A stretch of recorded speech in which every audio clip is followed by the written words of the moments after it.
Ciao a tutti, oggi vi mostro come aumentare o diminuire le taglie di un cartamodello. Come aumentare o diminuire le taglie di un cartamodello è una delle domande che ho ricevuto più di frequente negli ultimi mesi e ho deciso di dedicare un video a questo argomento visto che proprio in questi giorni mi trovo a aumentare e diminuire le taglie di cartamodelli commerciali in taglia per un costume di carnevale che devo fare per i miei bimbi. Come sempre vi ricordo che trovate l'elenco di tutti gli strumenti che vi mostrerò nel video nel box di descrizione sotto il video.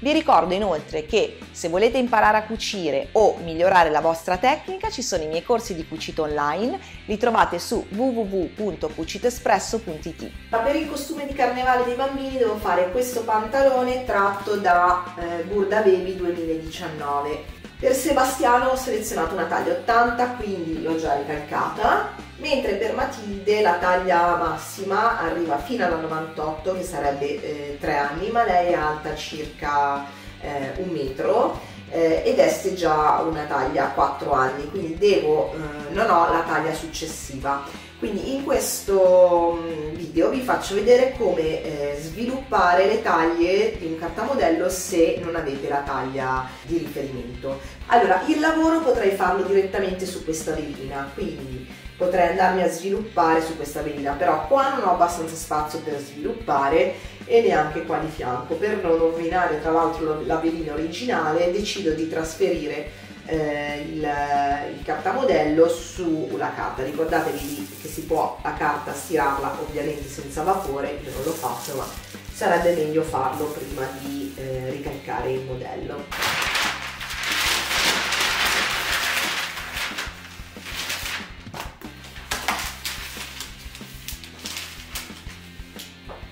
Ok, lasciate tanto spazio tutto intorno in modo da poter ricalcare. Poi fisso con degli spilli.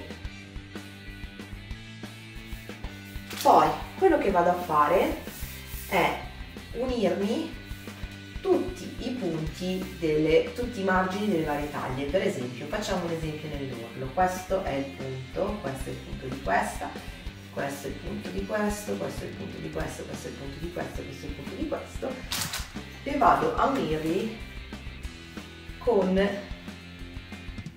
la mia riga. Vado in su se voglio diminuire le taglie, vado in giù se voglio aumentarle. Faccio la stessa identica cosa per tutti gli spigoli.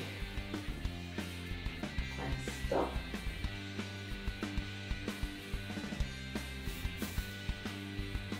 Proseguo con l'orlo, lo unisco. Proseguo verso il basso e se voglio diminuire proseguo verso l'alto. Faccio la stessa identica cosa per questo,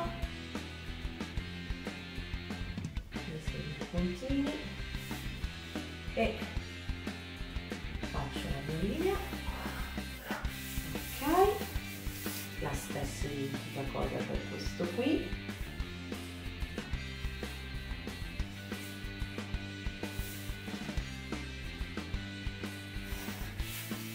La stessa identica cosa, non è necessario per forza segnarli tutti, basta anche solo il primo e l'ultimo. Anche qui questo. Ok.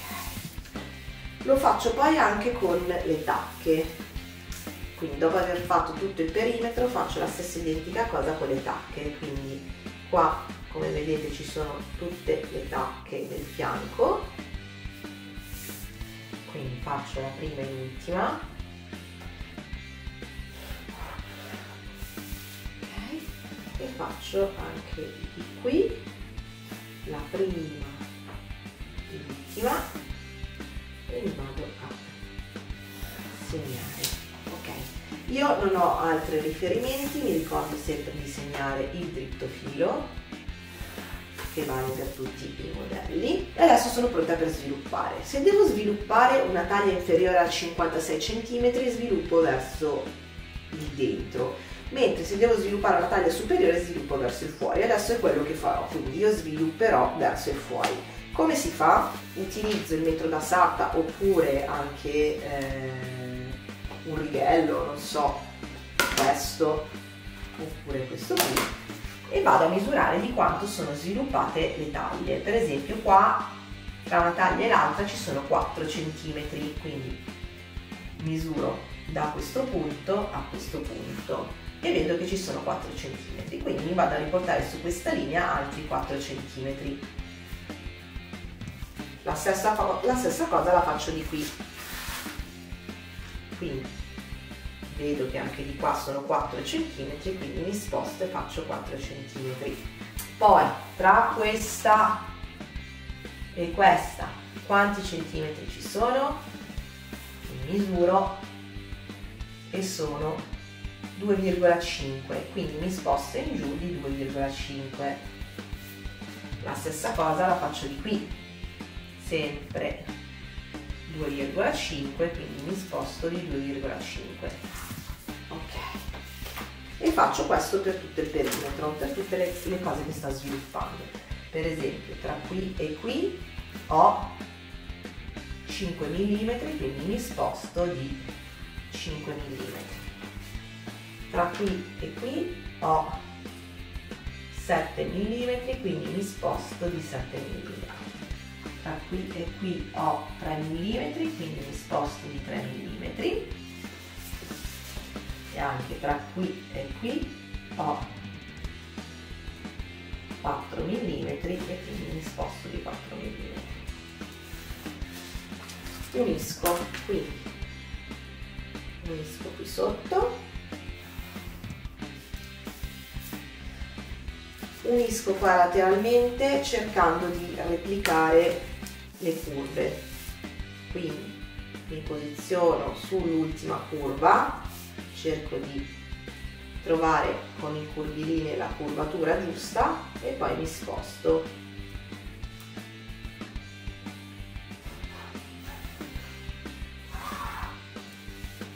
Ok, vado avanti anche di qui, cerco di trovare la curvatura giusta sull'ultima, tolgo questo perché mi dà fastidio e quindi creo la curva.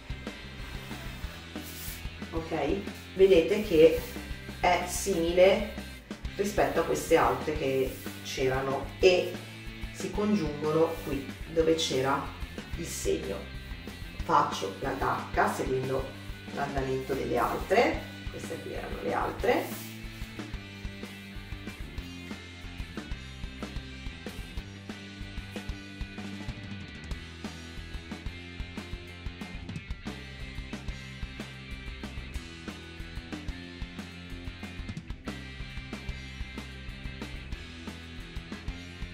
ho creato la taglia 104 che sarebbe quella successiva alla 98.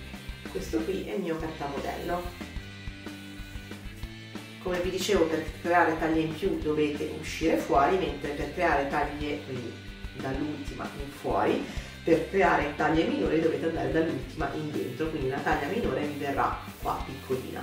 Vi consiglio di non creare mai più di 2 taglie oltre, perché le proporzioni potrebbero essere deformate.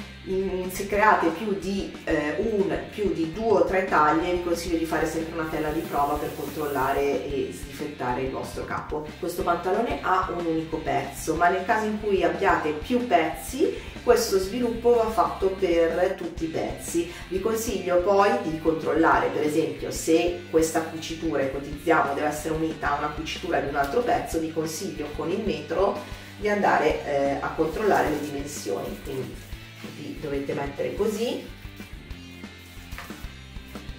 controllare la lunghezza, per esempio questa è 37,5, andate a controllare se l'altra corrisponde.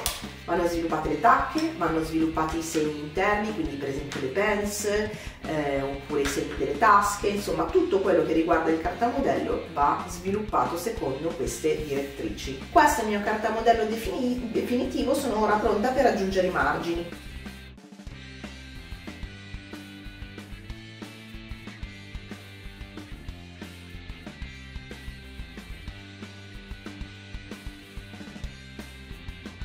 Per questo video è tutto, se vi è piaciuto condividetelo, ricordatevi di iscrivervi al canale per non perdervi neanche un video, vi ricordo che mi trovate anche su Instagram e Facebook come La Dulzatina e ci vediamo prestissimo per il prossimo video. Ciao a tutti!